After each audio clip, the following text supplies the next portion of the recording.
Well, LeBron James has always been very complimentary of Allen Iverson. He even called Iverson his second favorite player growing up after Michael Jordan. But as a basketball role model, Iverson rated #1. LeBron told the Bleacher Report, I didn't want to be Michael or Magic. I wanted to be Allen Iverson. Stephen A., I don't know why. I think I know your answer, but does this surprise you about LeBron? Not at all. When you look at what LeBron has done off the court, whereas people would say that has no relation to Allen Iverson at all, it actually does. Because one of the things that Allen Iverson, one of the reasons why he's so revered by his contemporaries within the NBA is not just because he was electric as a basketball player. It's because he did things his own way. He didn't confine himself to conventional wisdom. He does, to some degree, he bucked the system. Now, obviously, there are things that he wishes he would have done differently. Nobody knows that better than me. He and I talk all the time. Skip, you know I love him like a brother. But there are things that he could have done differently, which he openly admits he could have. But by and large, when you see guys harboring a strong level of admiration for him, it's based upon the fact that he didn't comply with what society said you're supposed to be, what you're supposed to look like, what you're supposed to dress like, how you're supposed to carry yourself, who you're supposed to get along with, the company that you're supposed to keep, etc., etc. And although you can look at a bevy of things and say you wish Allen Iverson would have done that differently, the overall message that comes with it is independence. And that's what a guy like LeBron James aspires, not just for himself, but for other professional athletes more so than anybody.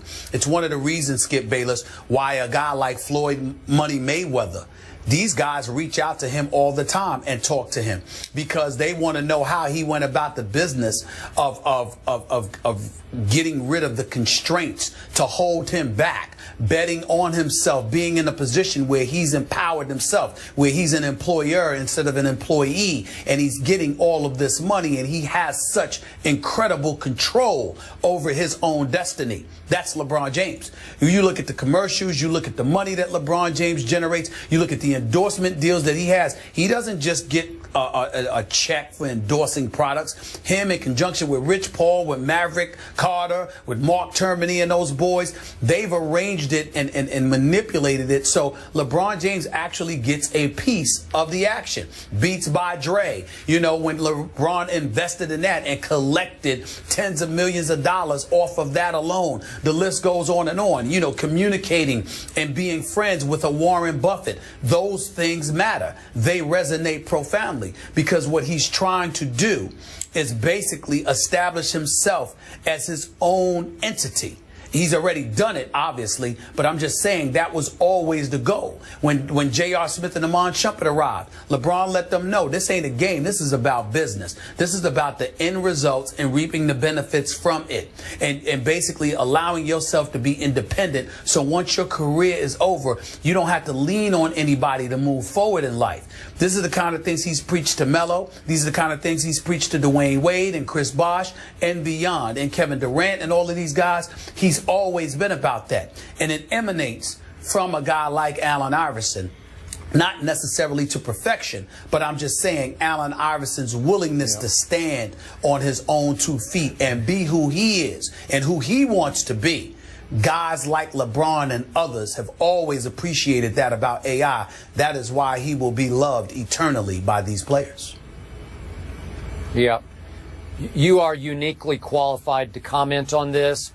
Obviously, Allen's story didn't have the happiest ending, although I think it's getting a little happier now that he's starting to get his life back on track. Significantly happier. Yeah. Significantly happier now.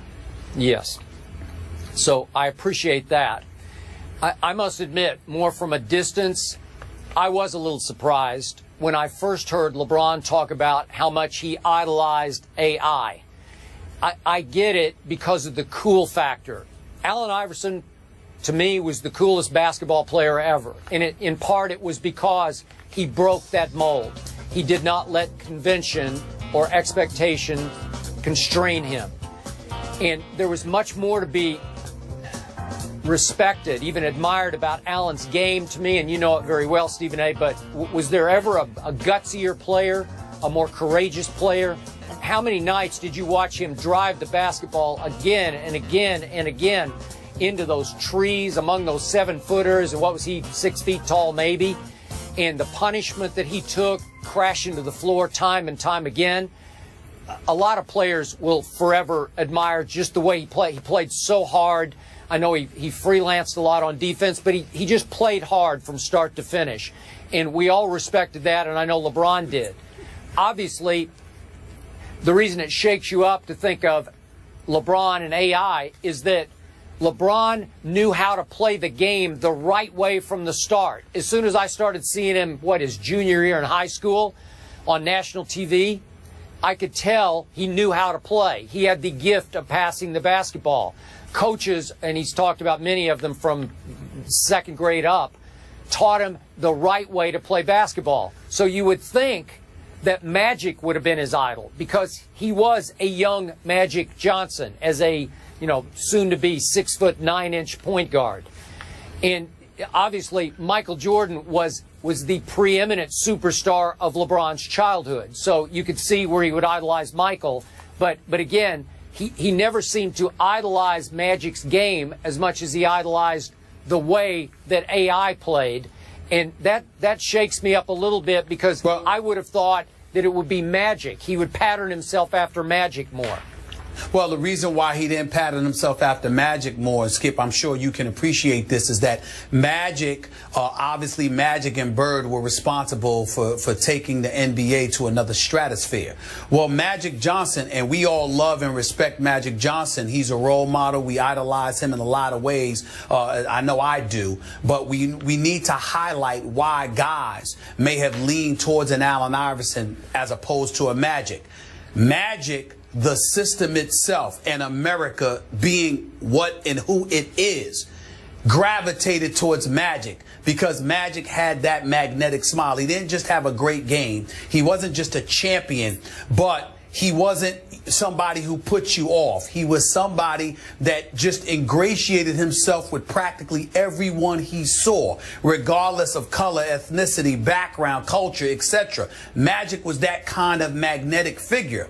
What you have to understand is that most young African Americans don't believe they'll be able to successfully pull that off. When you're at a young age, you're essentially taught that the system is never going to gravitate towards you per se. It's never going to embrace you on that level. There are always a few exceptions, the Magics, the Michaels, etc. But by and large, you're not going to be somebody that they're interested in ingratiating themselves with, and vice versa. Therefore, don't look at that as something that's normal or obtainable. Look at that as the extreme aberration that it was. In the case of Allen Iverson, you look at yourself and you see him.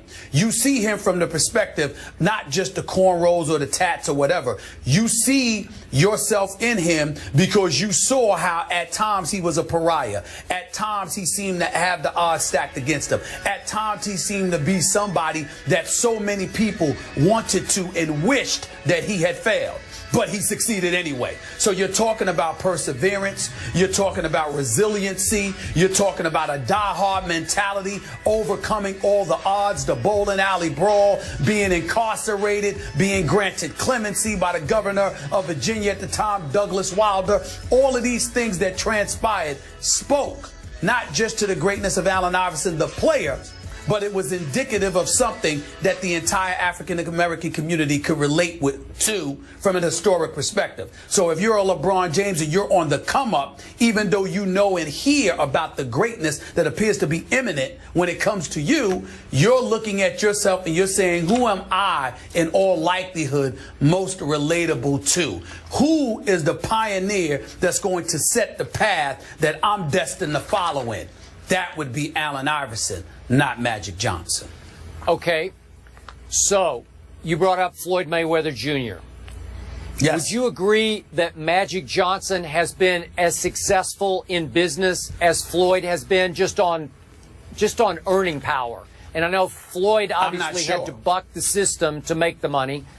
I don't know. It'd be close, but Magic didn't. Yeah, Magic didn't have to buck the system to become a wealthy man and a very successful businessman. Yes, he went with the flow. He went with the system, while Floyd bucked the system and did it his way and pulled it off. Yeah. So, but the flip, but here's I know you're right. It's two different things, but it also speaks to exactly what I said.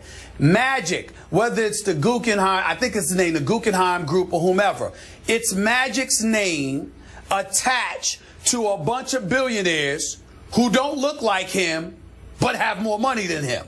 So as a result, he's ingratiated himself with them.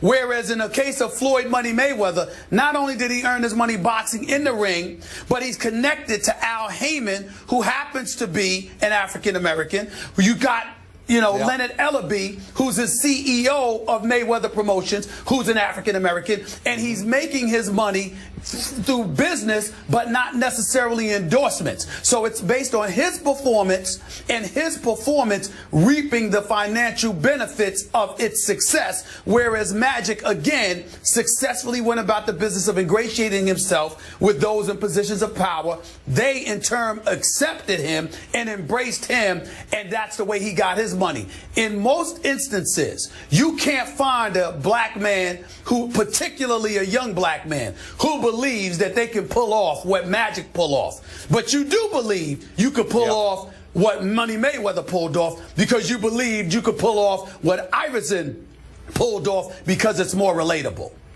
All right. Gentlemen. Okay, last quick question. Okay, quickly. Last quick question. Yep. Okay, so Stephen A., is LeBron pulling it off in business more like Magic or more like Floyd? More like Magic, because America, the masses, has embraced LeBron.